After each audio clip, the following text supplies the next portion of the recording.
दिल की बात हमारे लाडेसर गुरु जी के साथ। संगत जी, बड़े मंदिर के अंदर जो भोले बाबा का विग्रह है, आपने देखा है ना, उसके हाव भाव कितने पलटते हैं। कभी तो वो बालाजी महाराज लगते हैं और कभी हमारे भोले बाबा लगते हैं और कभी साक्षात्कार उसमें गुरु जी का रूप विराजमान हो जाता है।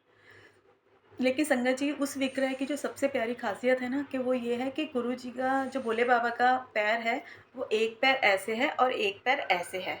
उसका मतलब ये है कि जैसे हम और विग्रह देखते हैं भोले बाबा के, वो ऐसे समाधि में होते हैं, तो उस विग्रह की सबसे प्यारी जो बात ये है कि जो एक पैर ऐसे है ना, वो उसका मतलब ये है कि मैं अपने भक्तों की सेवा के लिए तत्पर तैयार हूँ। क्योंकि अगर हम ऐसे बाँह उठो के बैठते हैं और हमें कोई बुलाता है तो हम ऐसे उठते हैं और ऐसे जाते हैं ना, लेकिन जब ऐसे होते हैं तो देखो, मैं अपने भक्तों की सेवा के लिए तत्पर तैयार हूँ। इसी तरीके से जो बड़े मंदिर में और हर मंदिर में भी हम नंदी जी देखते हैं ना संगत जी, उसका भी बड़ा ही सुंदर एक ये है कि नंदी जी का एक पैर आगे है और एक पैर पीछे है, एक कान थोड़ा खड़ा हुआ होता है और एक कान थोड़ा सा पीछे होता है, नीचे की तरफ होता है।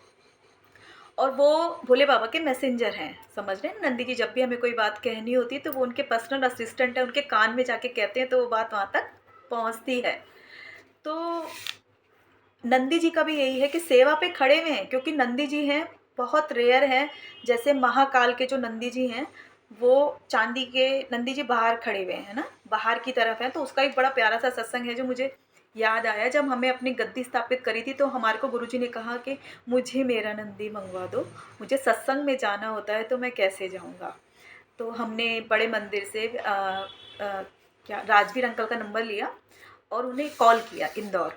तो जब हमने उनको कॉल किया तो वो अंकल बताते हैं कि मैं महाकाल के दर्शन कर रहा था और जो बाहर चांदी जी के नंदी जी हैं, मैं उनके कान के अंदर ये बोल रहा था कि गुरुजी हाथ बहुत टाइट है, दिल्लू तो कोई ऑर्डर दिलवा दो। कह रहे हैं आंटी उसी टाइम आपका कॉल बज गया। तो संगत जी, हमारे जो नंदी महाराज हैं जो घर पे विराजमान हैं, तो वो संगत जी खुद महाकाल से आए हैं और उनको बनने के अंदर भी 6 महीने लगे थे। फिर हमने कहा अंकल कोरियर करा दो।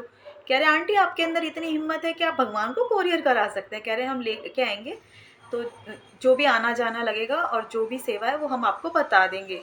तो संगत जी, भोले बाबा की ये बात कितनी अच्छी लगी कि अपनी भक्तों की सेवा के लिए तत्पर तैयार हैं, पैर नीचे करके। और नंदी जी भी हमें ये सिखाते कि मंदिर के बाहर खड़े हुए हैं, उम्मीद है, प्रतीक्षा में खड़े हैं कि कब मुझे वो बुलाएंगे और मैं चला जाऊंगा। लेकिन भरोसा नहीं है कहीं ना कहीं। भरोसा मतलब वैसे भरोसा है, बैठे हुए हैं लेकिन तत्पर, एक कान ऊपर और एक पैर आगे कि कब मुझे बुलाएं और मैं जाऊं। लेकिन हमारे अंदर इतने पेशेंस तो नहीं है ना। हम तो बस ये रहते हैं कि हमें कोई बुलाए और हम फटाफट जाएं, काम कराएं और निकल जाएं। लेकिन जो भक्त होना चाहिए ना संगत जी, वो हमेशा नंदी जैसा होना चाहिए या राम भक्त हनुमान जैसा होना चाहिए कि हम उनकी सेवा के अंदर बाहर खड़े हुए हैं, उम्मीद में हैं, लेकिन भरोसा नहीं है कि कब आएगा नंबर या नहीं आएगा। लेकिन उम्मीद में तब भी तत्पर खड़े हैं नंदी जी कि मुझे खड़े हुए हैं कि कभी ना कभी तो वो बुलाएंगे और मैं अंदर चला जाऊंगा। तो संगत जी, भगवान के जितने भी विग्रह हैं तो कुछ ना कुछ हमें सिखाते हैं और हमें उनसे सीखना भी चाहिए कि भक्ति और भाव जो है ना वो किस तरीके का होना चाहिए। जय गुरु जी।